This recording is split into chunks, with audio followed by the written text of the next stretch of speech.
प्यारे साथियों, सबसे पहले तो मैं देर से आने के लिए आपसे माफी चाहता हूँ। देर से इसलिए आया कि आज उत्तर प्रदेश में 2-3 कार्यक्रम लगे हुए थे और श्यामली मुजफ्फरनगर में एक बड़े नेता हमारे अमीर आलम साहब, पूर्व एमपी, उनके बेटे नवाजी आलम जी और कम से कम कई हजार लोगों ने आज अन्य पार्टियां छोड़ के आजाद समाज पार्टी में आस्था, विश्वास और उम्मीद जताया है। मैं उन्हीं के स्वागत में वहां गया था, लेकिन मुझे ये भी याद था कि गोकुलपुरी वालों ने और गोकुलपुरी में भी चमन पार्क वालों ने मुझे बुलाया, मुझे वहां भी जाना है। तो मैं आपका बहुत बहुत धन्यवाद करता हूं। इस मंच पर उपस्थित हमारे सभी नेतागण और बहुत सारे तो बिजनौर जिले के नेतागण जो हमारे पिछले 4-5 दिन से यहाँ मेहनत कर रहे हैं, मैं उनका भी बहुत बहुत धन्यवाद करता हूँ। मैं आपसे ज़्यादा लंबी चौड़ी तकरीर नहीं करना चाहता। ये आपके बीच के हैं, आपके लिए मेहनत कर रहे हैं और ये रिजर्व सीट है। आपको यहाँ अपने लिए एक बेहतर उम्मीदवार चुनना है जो आपकी आवाज़ को उठा सके। एमएलए तो आपने पहले भी बनाए हैं, कई पार्टियों के बनाए हैं, लेकिन शायद आपने उस एमएलए को कभी विधानसभा में आपके हकों के लिए बोलते नहीं देखा होगा। और जिसको आप वोट देते हो उसके ऊपर ये जिम्मेदारी देते हो कि वो आपके हकों के लिए बोले, आवाज उठाए और आपकी समस्या का हल करे। ये एरिया देख के ऐसा नहीं लगता कि ये वही दिल्ली है जिस दिल्ली में चारों तरफ हर चौक पे एक फोर्स का जवान या पुलिस का सिपाही खड़ा होके दिल्ली की रक्षा कर रहा है। साफ सुथरी दिल्ली, पीने के लिए बढ़िया पानी, अच्छी हवा, नाली की व्यवस्था शानदार। ऐसा लगता है दिल्ली में नहीं विदेश में, लेकिन वो अमीरों की दिल्ली है। ये मेरे और आपके जैसे गरीबों की दिल्ली है, जिसको देख के ऐसा लगता है कि हम बिजनौर नगीना के किसी कोने में खड़े हैं। प्यारे साथियों, मैं आपसे कहना चाहता हूं कि आपको अपनी लड़ाई को लड़ने के लिए एक मजबूत कंधे की जरूरत है, मेरे जैसे कंधे की, जो मिट तो सकता है लेकिन झुक नहीं सकता, जो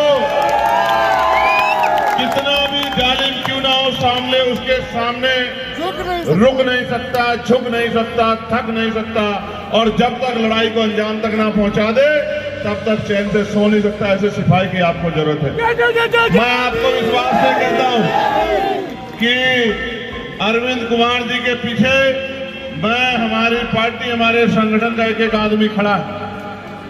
अगर आपने भाई अरविंद जी को आशीर्वाद दिया, उनके हाथों को मजबूत किया, इससे पहले मैं ये भी कहूंगा कि आप 100 रुपए का सामान खरीदोगे तो सामान को 4-5 बार पलट कर देखोगे कि ये सामान खराब तो नहीं है, ये सामान एक्सपायर तो नहीं हो गया, ये सामान जितना ले रहा हूं उतना पूरा है या नहीं है। लेकिन जब आप 5 साल का मुस्तकबिल तय करने वाली वोट डालने जाते हो तो एक बार नहीं सोचते जिसको वोट दे रहे हो कल इसको कहीं ढूंढ लोगे नहीं ढूंढ लोगे, ये आपकी कहीं मदद कर देगा नहीं कर देगा, आपकी आवाज उठा देगा नहीं उठा देगा, आपके लिए लड़ लेगा नहीं लड़ लेगा, आपकी परेशानी में कभी आपके साथ खड़ा होकर आपको अपने भाई, अपने दोस्त होने का एहसास दिला देगा नहीं दिला देगा। और आप हमेशा कभी से जिताते आ रहे हो, कभी से जिताते आ रहे हो। मैं आपसे पूछना चाहता हूं मेरे गोकुलपुर के भाइयों और उनमें भी चमन पार्क के भाइयों, आप कब जीतोगे? यहाँ खड़े होने की स्थिति है क्या? आप में से एक आदमी ईमानदार से खड़ा होकर यहाँ बताओ कि यहाँ के स्मेल वो सांसों में घुटन पैदा कर रही है नहीं कर रही है? बताओ आप मुझे। क्यों ये यहाँ इंसान नहीं रहते क्या? कि यहाँ के लोगों को अच्छी हवा का अधिकार है या नहीं है? साफ पानी का अधिकार है या नहीं है? क्या ये लोग टैक्स नहीं देते हैं क्या? क्या ये इंसान नहीं है क्या? क्या इनको जानवर समझ के उछलने का इंतजाम सरकार करेगी? मैं आपको जिम्मेदारी से कह रहा हूं, मैं तो आपका अपना हूं और आप जानते हो 24 घंटे 7 दिन, और मैं आपको विश्वास दिला के कह रहा हूं कल पार्लियामेंट चलेगा और कई ऐसे मुद्दे उत्तर प्रदेश के, जहां उत्तर प्रदेश में जुल्म हुआ है, संबल से लेके और अयोध्या तक, और वहां की सरकार ने गरीबों का मजाक उड़ाने का काम किया। कल पार्लियामेंट चलेगा, मैं आपको आज कह के जा रहा हूं, सुबह से लेके और जब तक हाउस चलेगा आपको यही सुनाई देगा कि सरकार से सवाल पूछे जा रहे हैं और सरकार को जवाब देना पड़ रहा है।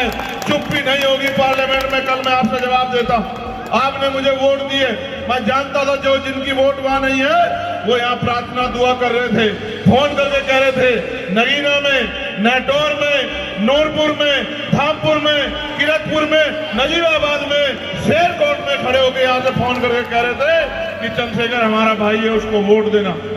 मैं इस कर्ज को उतारूंगा, मगर मैं आपसे कहना चाहता हूं जो बात मैं कह रहा था, आप वोट देते और भूल जाते हो। ये वोट हमारा हथियार, इसके अलावा क्या हथियार है हमारे पास? ये वोट हमारा हथियार। इस हथियार का प्रयोग अगर जज्बाती होके किसी की बातों में आके या किसी को हराने के लिए कर दोगे तो फिर आपकी तरक्की किसी भी कीमत में सुनिश्चित नहीं हो सकती। जब तक आपका एमएलए विधानसभा में जाके आपकी सड़कों के लिए, बिजली के लिए, पानी के लिए, स्कूल के लिए, कॉलेज के लिए, यूनिवर्सिटी के लिए, अस्पताल के लिए, गंदगी के लिए, निकासी की परेशानी के लिए, रोजगार के लिए नहीं बोलेगा, सरकार आपको नहीं सुनेगी। और मैं आपको कहना चाहता हूं, आने वाला समय और खतरनाक है। जिस तरह पिछली सरकार में चिन्हित कर करके गरीबों, किसानों, मजलूमों, दलितों, पिछड़ों, मुसलमानों की बस्तियों को ये कह के हटाया गया कि यहाँ बुलडोजर चलेगा क्योंकि ये अवैध बस्ती है, जहाँ हम 50-50 साल से रह रहे हैं, जहाँ हम 40-40 साल से रह रहे हैं, उन बस्तियों से निकालने का इंतजाम और उसकी रणनीति जो सरकारों ने बनाई है। एक आवाज मजबूत नहीं है आपके पास जो असेंबली में खड़ा होके और आपकी आवाज बनके सवाल पूछ सके कि जब हमने 50 साल में इस बंजर भूमि को सींच के आज रहने लायक बनाया तो हम अपनी इस बंजर भूमि में जिसको हमने रहने लायक बना दिया, हम इसमें गलत कैसे हो सकते हैं? हम इसमें इससे बाहर होने वाले क्यों हो सकते हैं? ये पूछने वाला कोई नहीं। इसलिए मैं आपसे अपील करके कहना चाहता हूँ कि उधर तो दूसरी तरफ मैं देख आया था, मैं उस दिन गया था, गुरु रविदास जी के गुरुघर, उनकी कमेटी यहाँ बैठी है, उन्होंने तो मन पक्का कर लिया। अब आपकी बारी, आपको जिम्मेदारी देने आया हूं। एक मौका आप भाई अरविंद जी को दो, जहां आपको जरूरत पड़ेगी 24 घंटे 7 दिन चंद्रशेखर आजाद आपकी सेवा के लिए खड़ा रहेगा। इस बात को मैं आपको विश्वास दिलाता हूं। बहुत दूर नहीं है, हम लोग तो अगर सो जाते हैं तो नगीना पहुंच जाते हैं, यहाँ हाईवे चढ़ते सो जाते हैं, नगीना पहुंच जाते हैं 3-3.5 घंटे में। और ये नगीना के लोग यहाँ इसलिए घूम रहे हैं, ये इसलिए घूम रहे हैं क्योंकि ये चाहते हैं कि अब हमारी शक्ति बननी चाहिए और हमारी ऐसी मजबूत आवाज बननी चाहिए जो समय समय पे हमारी लड़ाई को मजबूत करे। मैं जिन साथियों ने ये प्रोग्राम कराया है, ये कुछ ज्वाइनिंग भी है। ये हमारे नेता सलीम अंसारी साहब इतने बड़े कागज लाते हैं, जब भी लाते हैं, असलम अंसारी साहब, दिलशाद अंसारी साहब, सरताज अंसारी साहब, असलम अंसारी जी दूसरे, तनवीर अंसारी, इनफार अंसारी, अरशद अंसारी, इमरान मुल्ला जी, इमरान अंसारी जी, जाहिद अंसारी जी, तारिक अंसारी, नदीम अंसारी, अयूब अंसारी, सारे यहीं आ गए क्या? सालिम अंसारी, रिजवान अली, साहिद अंसारी, शोएब अंसारी, अनीस अंसारी, मोहम्मद अली अंसारी, मोहम्मद मुंसार, सलीम शेख, गुफरान अंसारी, इरफान अंसारी, रियासत भाई अंसारी,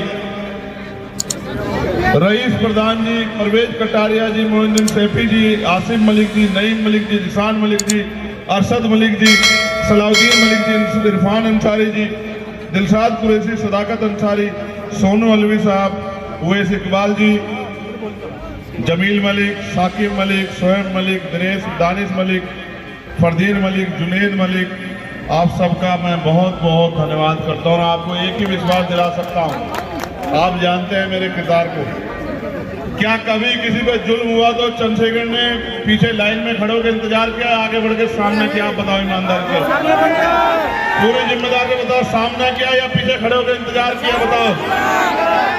तो फिर एक मदद मेरी कर देना, मैं जानता हूँ और हम तरीका भी जानते हैं, आप भी जानते हैं कि हमारी जड़ें इतनी मजबूत है कि हम रात रात में बहुत कुछ बदल सकते हैं। जब जानते हो नहीं जानते हो? तो यहाँ मैं आपको जिम्मेदारी के तौर पे कह रहा हूँ फोन उठाओ, जेब में देखो, निकालो, निकलेगा, देखो जेब, डालो जेब में हाथ, है फोन?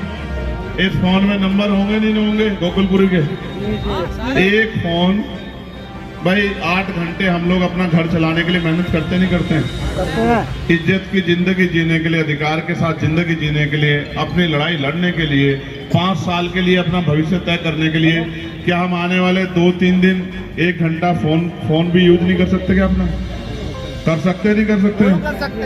तो फोन निकाल के 1 घंटा गोकुलपुरी वालों को फोन करना कि इस बार वोट को इधर उधर नहीं डालना।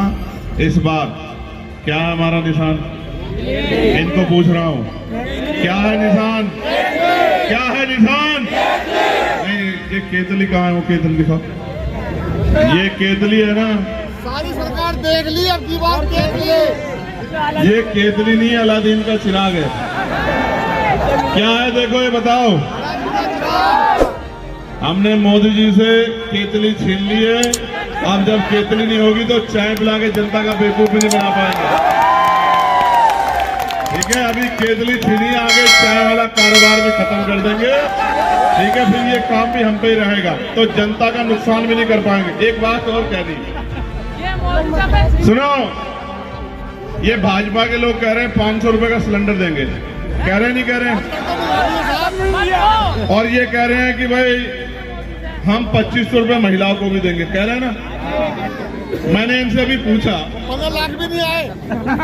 नहीं अभी की सुन लो, छोड़ दो पुरानी। मैंने इनसे पूछा, भाई उत्तर प्रदेश की जनता ने तो आपकी सरकार बना रखी, उनको दे दो 500 का सिलेंडर, वहां की महिलाओं को दे दो 2500 रुपए, हरियाणा वालों ने भी ताजी बनाई, उनको दे दो, उत्तराखंड वालों को दे दो, मध्य प्रदेश राजस्थान वाले दे दो। इनको देना कुछ नहीं है, इनका बस चले तो ये हमारी रोजी रोटी भी बंद कर दे और ये हमारे सांस लेने का अधिकार भी छीन ले। इनका इलाज परमानेंट करना पड़ेगा, इसलिए बहादुर लोगों की जरूरत है। और बहादुर लोगों में से एक अरविंद कुमार आपके बीच में है। दोनों हाथ उठा के भाई अरविंद को आशीर्वाद देके ये विश्वास दिला दो कि इस बार आप अपनी वोट से ताकत बनाएंगे और अपने भाई चंद्रशेखर आजाद को लड़ाई लड़ने की हिम्मत दोगे? दोगे नहीं दोगे बताओ? नहीं, ऐसा नहीं, हल्की आवाज आ रही है। ये बीच में बिजनौर वाले नहीं लग रहे हैं, कोई और महिला वाले लग रहे हैं। बिजनौर वालों की तो आवाज का रुका बहुत दूर तक जाता है, जाता है नहीं जाता है? तो बताओ, जोर से मदद करोगे नहीं करोगे? बहुत बहुत धन्यवाद, नमस्कार, आदाब, सत श्री अकाल, जय भीम, जय भारत। एक आखिरी बात, जब तक चंद्रशेखर आजाद है घबराना नहीं। क्या कह रहा हूँ? घबराना नहीं। सुन रहे हो नहीं सुन रहे हो? जब तक चंद्रशेखर आजाद है घबराना नहीं।